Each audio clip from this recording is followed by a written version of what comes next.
அனைவருக்கும் வணக்கம். Easy lecture channel உங்களை மிகவும் அன்புடன் வரவேற்கிறது. இன்றைக்கி நம்ம இந்த வீடியோவில் ஒரு நான் யூனிட்டி ஃபீட்பேக் சிஸ்டமோட ஸ்டடி ஸ்டேட் எரரை பற்றி அனலைஸ் பண்ண போகிறோம். ஸோ இது ரொம்ப முக்கியமான டாபிக். என்ன ரீசன் அப்படின்னா, நம்ம படித்தது எல்லாமே தியரிட்டிக்கலாகவும் சரி, காலேஜஸ்லேயும் சரி, ஃபோக்கஸ் எல்லாமே ஒரு யூனிட்டி ஃபீட்பேக் சிஸ்டமோட ஸ்டடி ஸ்டேட் எரர் ரிலேட்டடாக தான் இருந்துச்சு. நான் யூனிட்டி ஃபீட்பேக் சிஸ்டம் அந்த டாப்பிக்கில் ஸ்டடி ஸ்டேட் எரரை நம்ம க்ராஸ் பண்ணி வந்தது கிடையாது. நிறைய புக்ஸ்லையுமே இந்த டாபிக் இருக்கிறது கிடையாது. பட் காம்படிட்டிவ் எக்ஸாம்ஸில் கேட்டில் முக்கியமாக இது ரிலேட்டடாக கொஸ்டின்ஸ் வந்திருக்குது. ஓகே, ஸோ ஒரு நான் யூனிட்டி ஃபீட்பேக் சிஸ்டமோட steady state error related question வந்திருக்கு. அதனால் நம்ம இதை அனலைஸ் பண்ணுவோம். Okay, so unity feedback system பொறுத்த வரைக்கும் ஸ்டடி ஸ்டேட் எரர்னா என்ன அப்படின்னா, difference between input and output. என்ன ரீசன் அப்படின்னா, நமக்கு ஒரு யூனிட்டி ஃபீட்பேக் சிஸ்டமில் ஸ்ட்ரக்சர் இப்படி இருக்கும். இங்கே ஓப்பன் லூப் ட்ரான்ஸ்ஃபர் ஃபங்க்ஷன் இருக்கும். இங்கே ஃபீட்பேக் லூப்பில் உள்ள ஃபங்க்ஷன் இருக்கும். ஓகே, இங்கே நம்ம இன்புட் கொடுப்போம், இங்கே அவுட்புட் எடுப்போம். ஓகே, ஸோ இங்கே ஒரு ஸ்டேபிளான சிஸ்டம்க்கு என்ன பண்ணுவோம், இந்த சம்மிங் பாயிண்டில் இன்புட் இங்கேருந்து வரும், ஃபீட்பேக் பாத்துலேருந்து வரக்கூடியது இங்கே உள்ள சம்மிங் பாயிண்டில் உள்ள சப்ராக்டர் கூட கனெக்ட் பண்ணுவோம். ஓகே, ஸோ இதுக்கு ரெண்டுத்துக்குள்ள டிஃப்ரென்ஸ் என்ன ஆகுது, எரர் கொடுக்குது. ஓகே, ஸோ இங்கேருந்து வர சிக்னல் என்னவாக இருக்குது, இது C(s) அவுட்புட் இல்லையா. இந்த அவுட்புட் இந்த H(s) அப்படிங்கிற ஒரு வேல்யூவால் மல்டிப்ளை பண்ணப்பட்டு, ஒரு ஃபீட்பேக் சிஸ்டமோட கெயினால் மல்டிப்ளை பண்ணப்பட்டு நமக்கு C(s.h)ங்கிறது வருது. இதே ஒரு யூனிட்டி ஃபீட்பேக் சிஸ்டமாக இருந்ததுன்னா H(s)ஓட வேல்யூ 1 அப்படிங்கிற வேல்யூ எடுத்துக்குது. அப்போ 1 into C(s). அப்போ நமக்கு இங்கே என்ன கிடைக்கிது, R(s) - C(s). அதை தான் நம்ம எரர்னு வச்சுருக்கிறோம். இது unity feedback சிஸ்டம்க்கு.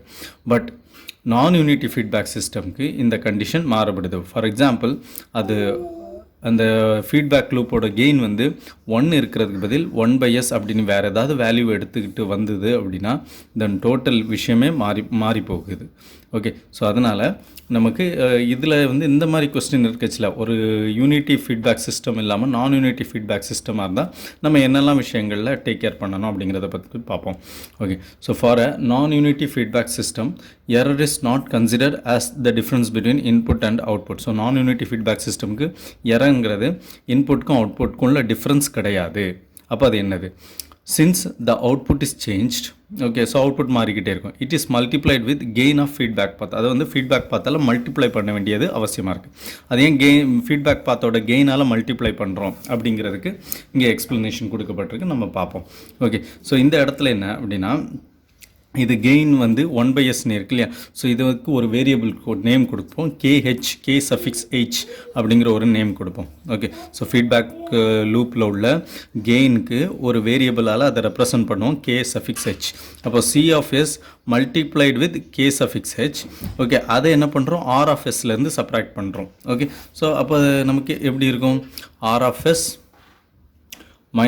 K(h) into C(s). இது ரெண்டுத்துக்குள்ள டிஃப்ரென்ஸ் தான் என்னவாக இருக்குது, எரராக இருக்குது. ஓகே, ஸோ அந்த எரர் மறுபடியும் எதால் மல்டிப்ளை பண்ணப்படுதுன்னா KH into E(s)க்கு இருக்குது. ஓகே, அப்போ இதிலிருந்து எரர் என்ன, E(s) = R(s) - K(h) into C(s) divided by K(h). இதை solve பண்ணச்சுல R(s) divided by K(h) minus 1 into C(s), அது R(s) divided by K(h) minus C(s) அப்படின்னு ஒரு வேல்யூ கிடைக்குது. Okay, E(s) = R(s) divided by K(h) minus C(s). இதுக்கு inverse Laplace transform எடுத்தோன்னா நமக்கு error in time domain எப்படி இருக்கும், E(t) = R(t) divided by K(h) minus C(t). Okay, so இது ஒரு யூனிட்டி ஃபீட்பேக் சிஸ்டமாக இருந்துச்சுன்னா KHோட வேல்யூ 1 இருக்கும். அப்போ E(t) = R(t) - C(t) இருக்கும். பட் இங்கே அப்படி கிடையாது. ஓகே, ஸோ மறுபடியும் இதே ஈக்குவேஷன் எடுத்துக்குவோம். இதில் ஒரு open loop transfer function G(s) இருக்கிற பட்சத்தில் ஒரு யூனிட்டி ஃபீட்பேக் சிஸ்டம், ஒரு நெகட்டிவ் லூப்பில் இருக்கிற ஒரு யூனிட்டி ஃபீட்பேக் சிஸ்டமில் அந்த நெகட்டிவ் லூப்பை எராடிகேட் பண்ணுறதுக்கு நம்ம என்ன பண்ணுவோம், அந்த பிளாக் டயக்ராம் ரிடக்ஷனில் நம்ம பார்த்துருப்போம். இந்த formula G(s) / 1 + G(s) into H(s) formula use பண்ணுவோம். இதில் H(s)ங்கிறது ஃபீட்பேக் பாத்தில் உள்ள gain loop gain. Okay, so C of S divided by R of S is equal to G of S divided by 1 plus G of S into H of S. இந்த ஃபார்மில் நம்ம அந்த black டயக்ராமை reduce பண்ணோம். இப்படி transfer function நம்மளால் கண்டுபிடிக்க முடியும். So இதில் வந்து C of S is equal to இந்த R of S இங்கே மல்டிப்ளை பண்ணிட முடியும் இல்லையா. So C of S is equal to R of S into G of S divided by 1 plus G of S into H of S. அதை இங்கே substitute பண்ணுறோம். அப்போ E of S is equal to R of S divided by KH minus R of S into G of S divided by 1 plus G of S into H of S. C of S நம்ம இப்படி எழுதிடலாம். Okay, இப்போ மறுபடியும் இதை solve பண்ணுறோம். R of S காமனாக வெளியே எடுக்கிறோம். R of S காமனாக வெளியே எடுத்துட்டோம்னா 1 by KH minus G of S divided by 1 plus G of S into H of S. Steady state எரருக்கு ஜென்ரல் ஃபார்முலா என்ன? ESS steady state error equal to limit S tends to 0 S into E of S. Okay, அப்போ நம்ம steady state error தான் கண்டுபிடிக்கணும். அப்போ நமக்கு ஏற்கனவே E of S கண்டுபிடிச்சிட்டோம். அதை இந்த ஃபார்முலாவில் சப்ஸ்டிடியூட் பண்ணுறோம். So study state error is equal to limit S tends to 0 S into E of S. E of Sக்கு பதில் R of S divided by R of S into 1 by KH minus G of S divided by 1 plus G of S into H of S. So இதுதான் formula. இதுதான் study state error for நான் unity feedback சிஸ்டம்க்கு கண்டுபிடிக்க வேண்டிய formula. Okay, so இது ஒரு unity feedback சிஸ்டமாக இருந்தால் நம்ம அதை டைப் 0 சிஸ்டமாக, டைப் 1 சிஸ்டமாக, டைப் 2 சிஸ்டமாக நீ கண்டுபிடிச்சி அதில் என்ன கோஎஃபிஷியன்ட் எரர் கோஎஃபிஷியன்ட் இன்வால்வ் ஆகுதோ அதை வச்சு நம்ம பண்ணிடுவோம். பொசிஷனல் எரர் கோஎஃபிஷியண்ட்டாக, ஆக்சலரேஷன் எரர் கோஎஃபிஷியண்ட்டாக, வெலாசிட்டி எரர் கோஎஃபிஷியண்ட்டாக அதை வச்சு நம்ம ஸ்டடி ஸ்டேட் எரர் கண்டுபிடிச்சிரும். பட் நான் யூனிட்டி ஃபீட்பேக் சிஸ்டமில் இந்த ஃபார்முலா யூஸ் பண்ணி தான் கண்டுபிடிக்க முடியும்.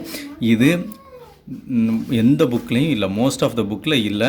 இது வந்து அட்வான்ஸ்டு கண்ட்ரோல் சிஸ்டம் அப்படிங்கிற ஒரு புக்கில் ஆத்தர் நேம் KUO. ஸோ இந்த ஆத்தர் எழுதின இந்த புக்கில் மட்டும்தான் இது இருந்தது. ஸோ அதுலேருந்து டிரைவ் பண்ணப்பட்ட ஃபார்முலா தான் இது. இதை வந்து அப்ளை பண்ணி நம்ம வந்து கேட்டில் வந்து நான் யூனிட்டி ஃபீட்பேக் சிஸ்டம் ரிலேட்டடாக எரர் ஸ்டடி ஸ்டேட் எரர் கண்டுபிடிக்கிறதுக்கு கொஸ்டின் கேட்டாங்கன்னா இந்த ஃபார்முலா அப்ளை பண்ணி நம்மளால் கண்டுபிடிக்கலாம். ஓகே, ஸோ இதே தான் TRB தென் JTO எந்த காம்படிட்டிவ் டெக்னிக்கல் எக்ஸாமுக்கும் நம்ம இதை அப்ளை பண்ணிக்கலாம். ஓகே, ஸோ இதில் ஏதாவது டவுட் இருந்தால் நீங்கள் கமெண்ட் பாக்ஸில் தெரிவிங்க. மறக்காமல் நம்மளோட சேனலை சப்ஸ்கிரைப் பண்ணுங்கள்.